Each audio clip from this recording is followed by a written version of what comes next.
Hey everybody, it's Andrew Thomas coming at you with your daily quick bit. Today, I wanted to talk to you about this idea I've been thinking about called the pleasurable passing.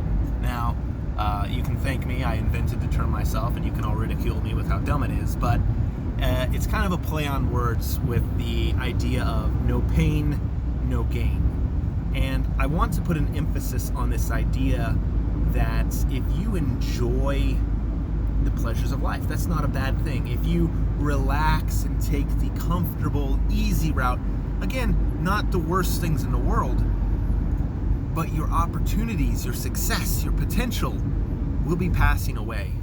And I encourage people to look into themselves and look outward and think about the risk tolerance variables that you're willing to put up with. What kind of risk can I stomach? How much work can I put up with? And so this idea would just be that, hey, starting a business, it's risky. There is no guarantee. Investing in properties, there's no guarantee.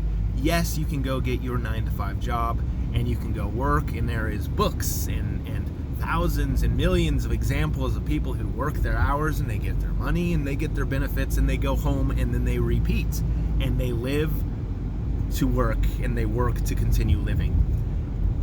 But if you're able to step out of that boundary, you will find risk. And there are plenty of examples, trust me, you can look them up to scare yourself straight if you want to think about it that way, but of businesses and investors who have been absolutely devastated and knocked all the way down to ground zero, if not below.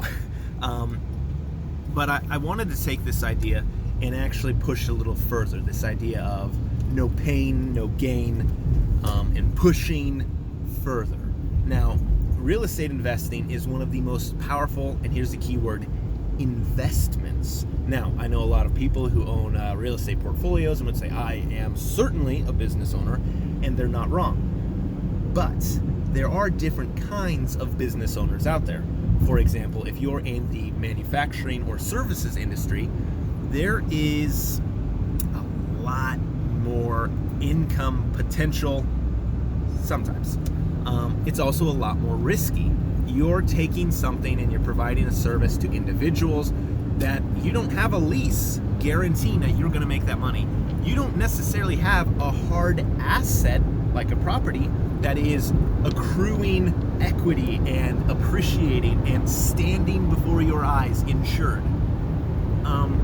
And so it's a lot harder compared to, for example, a small business that's manufacturing or service-based for an investment property to fail. But that's also going to be reflected in the amount of income generated. Now, I can spend $1 million and buy, a 20-unit investment property, and it's going to produce well. It's going to produce, $12,000 a month, maybe $150,000 a year, and it's going to be great. Or I could spend $100,000, start a coffee shop, it becomes a new hub, and bring in $500,000 in a year, and then reproduce that model over and over and over for much less money. But it could fail, it could go under, and what are you left with? You're left with coffee equipment that the resale value is pennies on the dollar. You're left with a leased building that's not yours and a brand that no one cares about.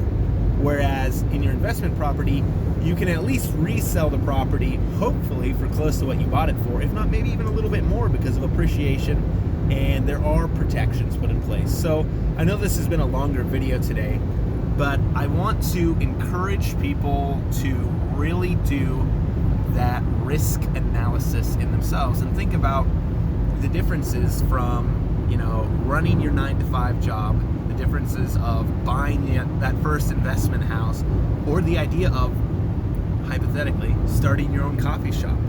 Maybe you start a concrete company. Maybe you want to be in the tech industry or the designer industry or any of these other areas. They are far more risky.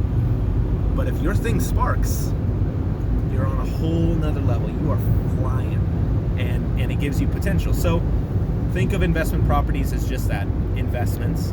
And I encourage you guys to also think about ways that you could build a unique product or manufacturing or service-based item as well. So just a little thought for me today as I went through my day, and I encourage you all to give me some feedback. I love to hear what you guys are doing, what you guys think of